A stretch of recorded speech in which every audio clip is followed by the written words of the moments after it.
আসসালামু আলাইকুম আমার প্রিয় ভিউয়ার, আমার আপনজন যারা রঙ্গিলার সাথে যুক্ত আছেন। আশা করি সবার কাছে রঙ্গিলার ভিডিওটা ভালো লাগবো। আজকে আবার নতুন একটা ভিডিও তোমাদের সাথে শেয়ার করলাম। অনেক কিছু রান্না বাড়া করছি। তো রমজানের কিছু রান্নাও ছিল ইফতারের। আরও কিছু ঘরোয়া রান্না ডেইলি যেগুলা করি তা তোমাদের সাথে শেয়ার করলাম। আমার ছোটো মেয়ে কইছে কি খাইতো ময়দা দিয়া যে পরোটা খাইতো, পরোটাগুলাখান আমি ছোটো ছোটো করিয়া খাইটা দিমু। আর আমার বেবি বাচ্চা যে একটা একজন আসুন, তাইন কইছেন আটার পিঠা খাইতা। তো ওখানে দুই ধরনের ড্র বানাইয়া রাখা হয়েছে। তো আমি আস্তে আস্তে ওগুলা করমু আর তোমাদের সাথে শেয়ার করমু। খালি যদি কই আমার মেয়ে আল্লাহর রহমতে তো আমার আল্লাহর দেওয়া ৫ জন মেয়ে আলহামদুলিল্লাহ। তো যার যারির পছন্দ অনুযায়ী মা মানে তো খাবার বানাইয়া দিতে হয়। আর রান্না করমু শিমের বিচি আর মূলা দিয়া মাছ দিয়া, আর রান্না করমু কিতা আলু দিয়া মাছ দিয়া। তো সবগুলা আজকে তোমাদের সাথে শেয়ার করলাম, আশা করি ভালো লাগবে। আর ওখানে কিতা রাখছেন আমার মেয়ে কিতা বানাইবা তাই। তো আমার ছোটো মেয়ে লাগি ওগুলা আমি বানাইয়া নিলাম, তারপরে তেলের মাঝে বাজ দিয়া দিমু। তো যদি কারো ভালো লাগে এইভাবে বানাইয়া খাইতে পারেন, দেখতে পারেন, খুবই মজা লাগে পরোটার মতন গিয়া। তো আমি ডোর সাথে কিতা দিছিলাম, একটু তেল দিছিলাম গরম করিয়া। আর খালি জিরা দিতে চাইন খালি জিরা বাখরও দিতে পারবা। আর ফ্রোজেন করা মূলা আসলো, তো মূলাও রাখলাম বাহির করিয়া। মূলা আনছিলাম আর বেশি তরকারি হইয়া গেছিলো, তার জন্য মূলারে কিছু বয়েল করিয়া ফ্রিজে রাখিয়া দিছিলাম। তো আজকে কইগুলা রান্না করি, ফ্রিজে জায়গা মিলেন না, ঈদের জন্য অনেক কিছু বানানি হয়েছে। তো রমজানের কিছু ইফতারও তোমাদের সাথে শেয়ার করমু। আর আমার ডেইলি রান্না যেগুলা ওগুলা তোমাদের সাথে শেয়ার করবো। আশা করি আমার ভাই বোনের কাছে ভালো লাগবো। তো দেখো ওগুলারে আমি বাইশ দিয়া নিমু প্রথম, তারপরে আমার মেয়ের আঠা রুটি বানাইয়া নিমু। তো আঠা রুটি হয়তো আজকে আর দেখাইতাম পারলাম না, অনেক দেখাইছি কারণ ভিডিও অনেক লম্বা হইয়া যার। আর আমার ভিডিওর বক এটা খেয়ে বালা পায়। আচ্ছা যাই হোক, আমার প্রিয়জন আমার আপনজন রান্না তো দেখবাই না নি গিয়া। এত ধরনের রান্না, একজনের হাতের রান্না এক ধরনের গিয়া রান্নার স্টাইল। তো আমার রান্নাগুলো হয়েছে বাইবিন দেশের রান্না। তো আমি প্রথমে বিসমিল্লাহির রহমানির রাহিম কড়াইতে দিলাম তেল। তেল গরম হইল আর ওখানে পেঁয়াজ বয়েল করিয়া নিলাম। তো পেঁয়াজ বয়েল করি কীভাবে, পেঁয়াজরে খাটিয়া ধুইয়া একটু লবণ পানি দিয়া পেঁয়াজরে বয়েল করিয়া রাখি। আর তরকারি রান্না করতে আমার কাছে লাগে, হয়তো আমার ব্রেন বুঝে আমার কাছে লাগে খুব ইজি হয়। আর তরকারি রান্না তো সমান হোক গিয়া। তো যার যারির পছন্দ, আমার পছন্দ এইভাবে পেঁয়াজরে বয়েল করিয়া রাখিয়া দিই আর তারপরে রান্ধি। তো দিয়া দিছি আমি বিসমিল্লাহির রহমানির রাহিম। আমার পরিমাণ মতো শিমের বিচির জন্য পেঁয়াজ আর তেল, আর পেঁয়াজটা ভালো করে বাজিয়া নিয়ে কী করমু নাড়াচাড়া করিয়া তেলের সাথে লবণ দিমু। লবণ তো দিয়া দিছি অলরেডি পেঁয়াজ বয়েল করার সাথে, আরও কিছু লবণ দিয়া দিমু তার সাথে।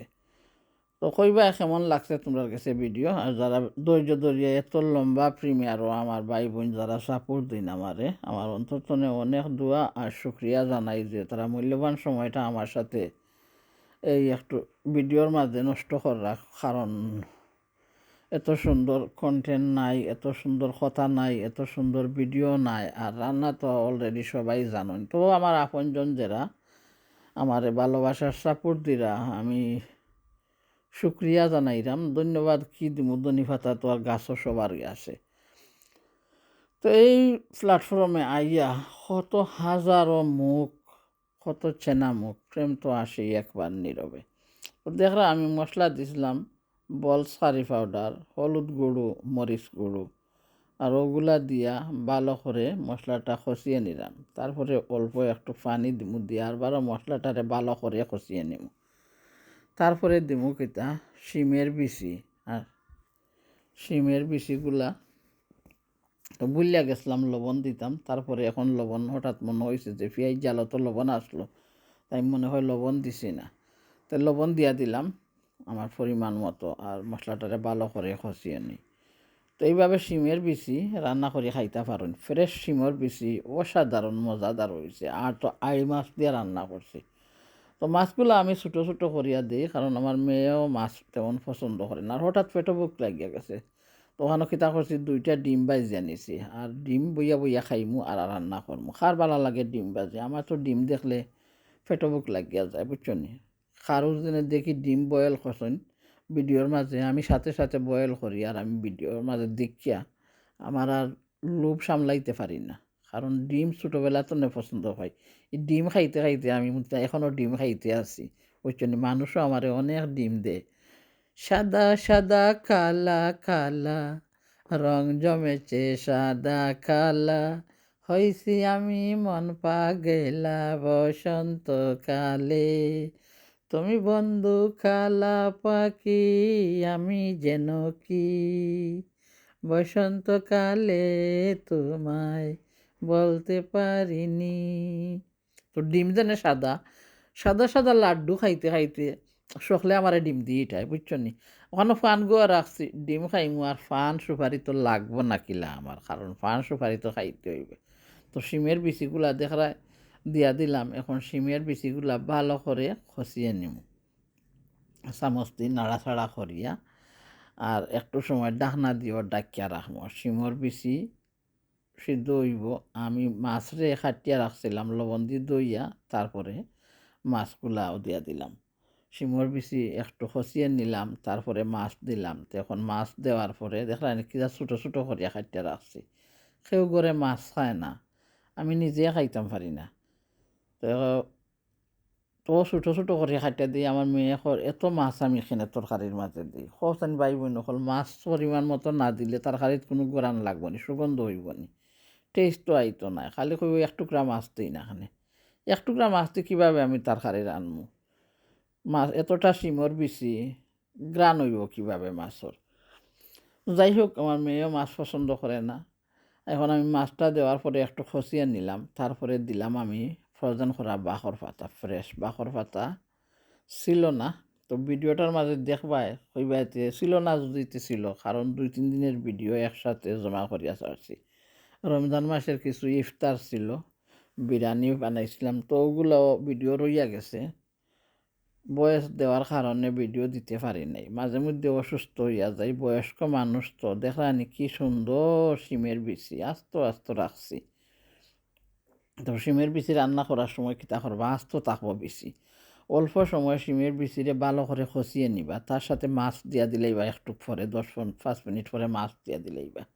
মাছ দিয়েও একটু নাড়াচাড়া করিয়া তারপরে পরিমাণ মতো ঝোল দিলেইবা। তো বেশি যদি শিমর বিচিরে খসানি যান, তো শিমর বিচির বাঙ্গিয়া গুঁড়ো হয়ে যায় গিয়া। তার জন্য আমি অল্প সময়, আর ওখানে খেতেও যে রমজান মাসের প্রথম দিন আমার মেয়েরা আসলো, তো চাল কুমড়া বানাইছিলাম, তো আরও রইয়া গেছে অনেক কিছু। তো আমি পরে 1 সপ্তাহ পরে কই দেখি বালা রইছে, তারপরে আমি ওগুলারে খাইটিয়া নিজে লাগি বানাইলাম চাল কুমড়ার বড়া আর বেগুনের বড়া। কারণ ঘরে তো তেমন খাওয়ার মানুষ নাই, আর এই যে রমজানের প্রথম দামান দাইছিলে আর কিছু বানাইছিলাম, আরও রইয়া গেছে। তো কী করবো, সবজিগুলা ফালাইতে খসখসি করে, কারণ সবজি না যে কোনো জিনিস ফালাইতে আমার খুব কষ্ট লাগে।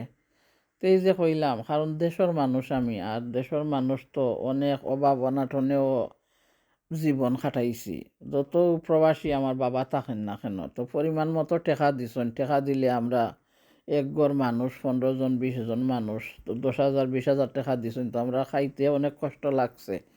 তো আমরা তো এই প্রবাস জীবনের মতন আমরা উড়াইতে পারছি না টেকা। তো মনে হয়ে যায় যে আমার দেশের মানুষ কত কষ্ট করে, তার জন্য অপচয় করতে খুবই খারাপ লাগে। আর এই অপচয় করার বদলা অপচয়ের পয়সাগুলা দিয়া দেই আমি গরিব দুঃখীরে। কারণ আমি গরিব ছিলাম, আমি এতিম ছিলাম, আমি অসহায় ছিলাম, তার জন্য জীবন যেভাবে কাটাইছি আরও দুঃখে সুখে মানুষের সাথে জড়িত হইতে থাকি। ওখানে চানা পেঁয়াজি করলাম, আর কি ডাইল রাখলাম, আর ওখানে ফান রাখছি, তারপরে আস্তে আস্তে নিমু। আর ওখানে টমেটো বাখর পাতা খাটিয়া রাখছি। তো কইবা বলে প্রথম কইলে বাখর পাতা নাই ফ্রোজেন করা দিলাই, তো ওইগুলো ছিল আর এক দিনের ভিডিও রমজান মাসের, আর এইটা ছিল এখনকার ভিডিও। তো 2-3 দিনের ভিডিও একসাথে জমা করিয়া এডিট করিয়া দিছি। ফোন ভর্তি হইয়া গেছে ভিডিও, তার সাথে আমি ভিডিও ভয়েস দিবার জন্য দিতে পারি নাই। তো অসুস্থ হইয়া যাই, বয়স্ক মানুষ তো অনেক ধরনের অসুখ, তো মাঝে মধ্যে একদিন বালা 2 দিন পরে আরবার অসুস্থ হই। যাই হোক, অসুস্থতা আল্লাহর নিয়ামত, আর মরার সময় তো আর আস্তে আস্তে বয়স হইয়া গেছে, এখন তো যাবার সময় দুনিয়াতনে। তো অসুস্থতা তো থাকবোই জীবনে আমরা টুকটাক। তো আল্লাহর নিয়ামত তো বুঝে না, আমি সবার দোয়ায় চলতে পারলাম, খাইতে পারলাম, ঘুরতে পারলাম, সবার সাথে কথা বলতে পারলাম, আড্ডা দিতে পারলাম। তো শুক্রিয়া আল্লাহর দরবারও যে এইভাবে যেন শেষ জীবনও চলিয়া যাইতাম কি পারি। তো দেখলাম আমি খিচুড়ি রান্না করমু, আর কি সানা বিরান, আর কি ডাল কুটিয়া রাখছি, ডালির বড় ওই আর ওই ধারে পাকুড়া বানাইল। তো ভিডিও কেমন লাগছে তোমরা কাছে কইবা। বক বক করতে করতে তো আর খিতা করবো, মাঝে মধ্যে যায় মিউজিকের বদলা আমার মিউজিক দিয়া দিই। তো আমার মিউজিকের কণ্ঠ তো আর এত সুন্দর নাই। আর আমার ওয়াশিং মেশিন ছাড়ছি, তার ডাকর যন্ত্র নাই, আমার খান লইয়া যার কি লাগে মেশিন আমার উপরে আইব বাহির হইয়া। তো ওগুলা কিছু কিছু জিনিস গুছাই আর তারপরে আরবারও মেস হইয়া যায়। যাই হোক মেস হইয়া যাক, একবারে রান্না করার পরে আর গুছাইয়া নিমু সুন্দর করিয়া পাকঘরটা। আর ইস্তারের সময়ও আস্তে আস্তে হইয়া যার। তো তাড়াহুড়া তো ওখানো কিতা করমু দেখবা, কিছু চিকেন রান্না করছিলাম আর ওই চিকেনগুলা রইয়া গেছে।